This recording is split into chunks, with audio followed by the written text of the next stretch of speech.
Hi mga kangiwat! Welcome to En's Vlog!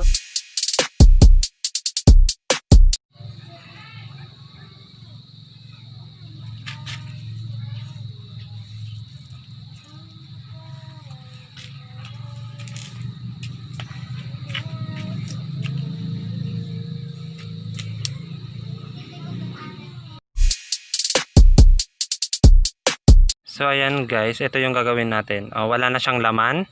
Ito yung gagawin natin, lagyan natin ng tanim na masetas na lang din. Siguro ang lalagyan na lang natin dito kasi marami naman tayong devil's backbone. So yun na lang siguro yung ilalagay natin guys. Ito. So ito, nire-repair ko muna siya. Inaayos ko siya. Inaalis ko yung mga dumi-dumi niyan sa loob niya. And then pag naayos ko na siya, saka lang natin siya tamnan. Pero ito dating may tanim siyang ito, yung kamote, yung ganyan. Ayan yung mga tinanim niya dati kaso nga lang ekwan, namatay naman na yung iba. So ni-repair ko na lang. Kasi hindi naman natatamnan, so lagyan na natin siya ng masetas. Halaman na lang nilagay natin dyan guys. So ayan, i-repair lang natin. Okay. Ayan mga kangiwat, ito, meron tayo dito pangkat ng ito kasi kung to yero to kaya ikakat lang natin siya dito, or yung mga hindi natin pwedeng ikat, pukpukin na lang natin siya paloob para hindi siya masakit pag masakit talaga para hindi tayo matusok or masugat dito sa yero niya kasi luma na yung yero niya. So i-repair lang natin siya.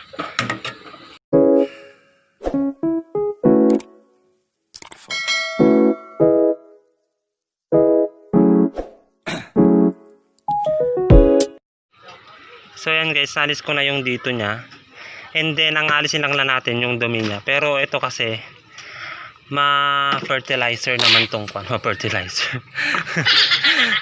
May fertilizer naman na tong kwan natin. So tatanggalin lang natin yung laman niya. Yung dumi. Kasi marami siyang nakatambak dito So ayan. Ito siya guys. Tanggalin lang natin. Pero ito na lang din yung tamnan natin. Ito na lang din yung gagamitin natin lupa. Kasi healthy naman siya. Wala naman siya masyadong insect. So ayan. Maghahanap tayo mamaya kung anong ilalagay natin dito. Aside sa devil's backbone natin na kukunin mamaya. So ayan, tignan lang natin yung mga ayan. Tapos mamaya ipapantay lang natin siya dito. So ayan siya. Dito siya. Ayan.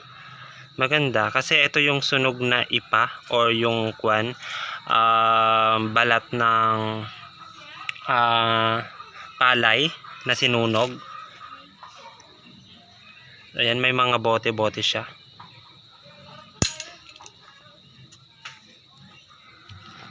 Alisin lang natin siya para mabuhay ng maayos yung kwan natin, halaman natin dito na ilalagay.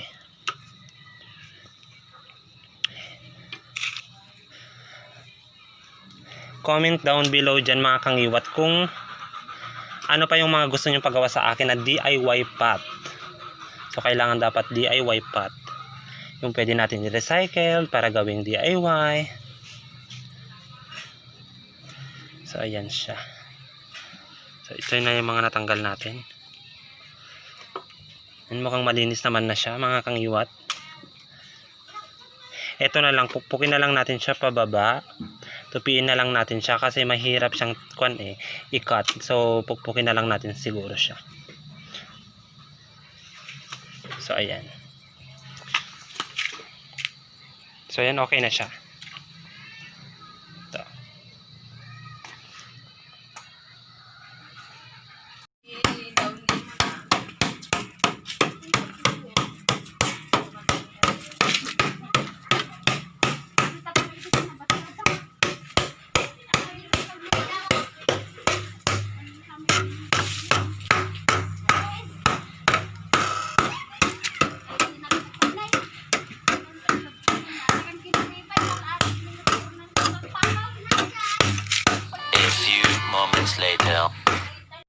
eto na siya guys.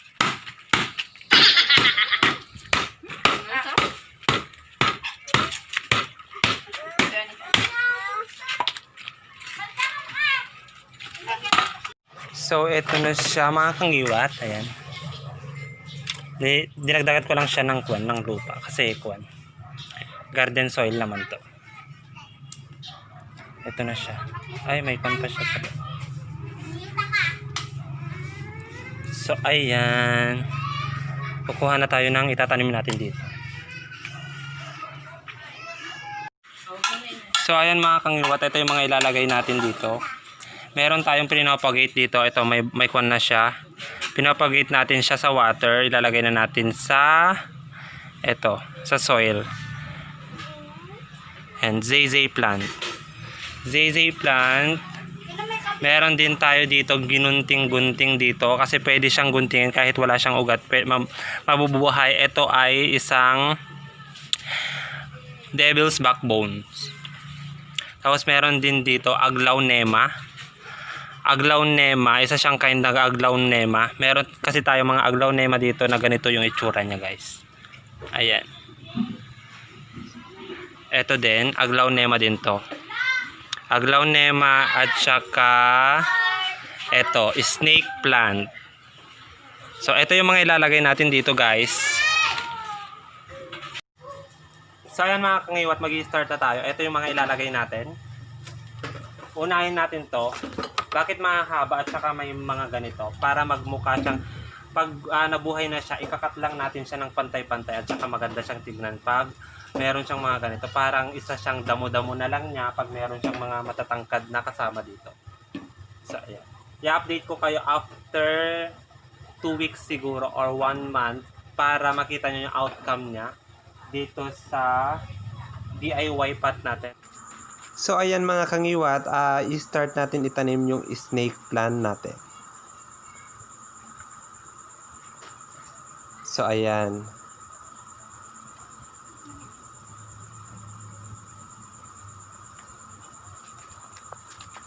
So next ito. Then next natin yung pinapagate natin ng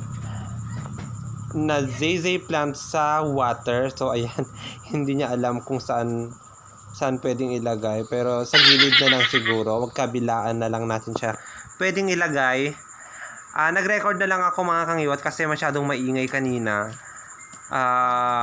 Kasi makwan tayo, may ma-violate tayo. So ayan, and then next naman natin yung AGLAONEMA natin. Ayan, isang kind ng AGLAONEMA. Marami tayong iba't ibang klase ng AGLAONEMA. Yan kasi yung iba kasi meron tayong green, meron din tayong red sa gilid-gilid niya. Yon, isa siyang AGLAONEMA. AGLAONEMA din yan. So marami tayong kind ng AGLAONEMA. And then next, yung devil's backbone natin. Meron din tayong ibang devil's backbone mga kangiwat. A few moments later. So ayan, ilalagay lang natin siya sa gilid-gilid. Unahin natin siyang itanim sa gilid-gilid niya. Siguro mga kangiwat, i-vlog ko siya after ng 1 month para tignan natin kung paano siya i-trim.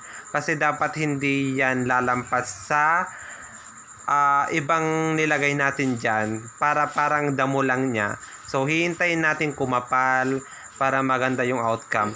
Yung pinaglagyan natin, pinagtamnan natin na inayos natin is hindi ko na siya pininturahan, ganyan na lang siguro. So ayan, gagawa na lang to tayo ng isang vlog para mag-paint ng lahat ng DIY natin mga kangiwat. So ayan guys, habang nagtatanim siya dyan, shout out muna tayo. Shout out sa pamangkin ko, Brilliantly, at saka kay Abby, sa kapatid niya din. Shout out ko daw sila kasi nanonood sila palagi ng vlog ko. Sana pagpunta nyo dito, magdala kayo ng halaman ko para i-vlog natin yan. Tulungan nyo akong magtanim. So shout out sa inyong lahat. Stay safe. Ayan, kay mama mo dyan, kamusta na lang din. At saka shout out na din sa lahat ng nanonood dyan na kangiwat natin. Kung hindi pa kayo nakasubscribe, please click nyo naman po yung subscribe and then yung notification bell dyan para ma-notify kayo every DIY pads natin, at saka para na rin may share ko yung mga pwede nyong gamitin na pads sa bahay-bahay nyo lang nakikita. Bye-bye!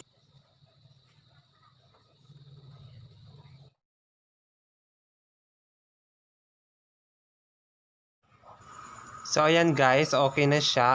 Pasensya na sa resolution kasi nabutan na tayo ng gabi. O ayan. Update ko kayo mga kangiwat.